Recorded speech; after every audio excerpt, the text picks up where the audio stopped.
reminds me that he gave the address. He addressed MCC's graduating class. And U of M too, right? Go Blue. Yeah, U of M, go Blue. But he said, and he might have repeated that today. He said, we need to be positive in Muskegon. Everything he said, I thought, that's true in Muskegon. Mm-hmm. He said, in Michigan, we're too negative. We look too much to the past, and we don't believe enough in ourselves. And so everything he said, I thought, that's exactly the message at the Community Foundation. At the foundation, we have the benefit of dealing with the best people who bring their best selves to the foundation. We never, I mean, you think about your connection with the foundation, it's been to give money. You don't have to give. You give it because you love the cause that you're giving to. And we get to deal with you guys all day long. For 50 years, the foundation has been in existence. Muskegon is a relatively small area, and yet our people, the people of this county, number one, have one unified community foundation. Number two, have one of the top 100 community foundations in the country. And there are over 800. And I can't tell you how many people have said to me, you have $127 million at the foundation. How did that happen? Well, it happened because we are a special place. We are.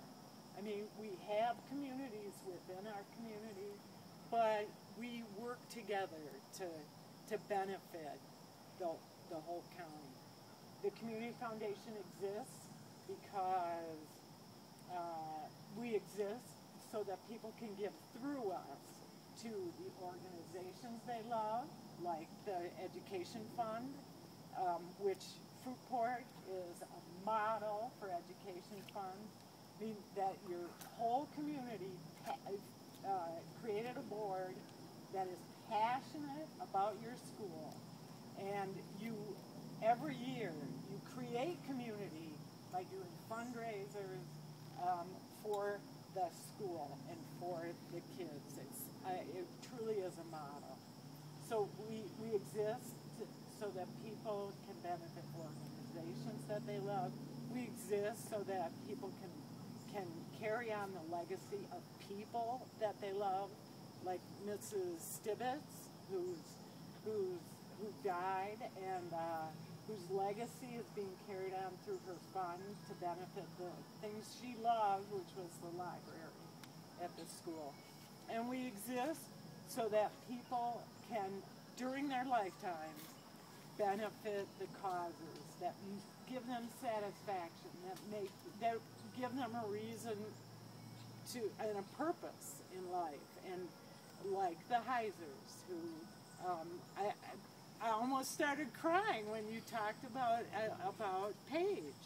I mean, that is exactly the wonderful story that we hear over and over from people who give during their lifetime. These days, it's not so easy to do what the Heisers did because the market goes up and down. You're never sure the money that you had yesterday is going to be there today. And so we do encourage people to always, because we know all of you walk around with this still small voice or this little tug at your heart that tells you, I want to do this great thing. I want to benefit this one thing that I love. We tell people, start by looking at your estate plan. 5% of your estate. Think about that. When you die, you can be assured that at that time, the things that you love during your lifetime will be benefited.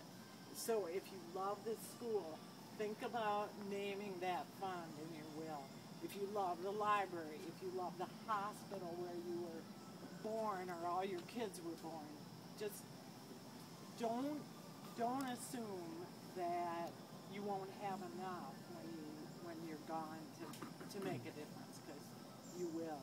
And then, of course, if you have enough to do something during your lifetime, I mean, the stories from living donors over and over say that it's the greatest satisfaction they have during their life.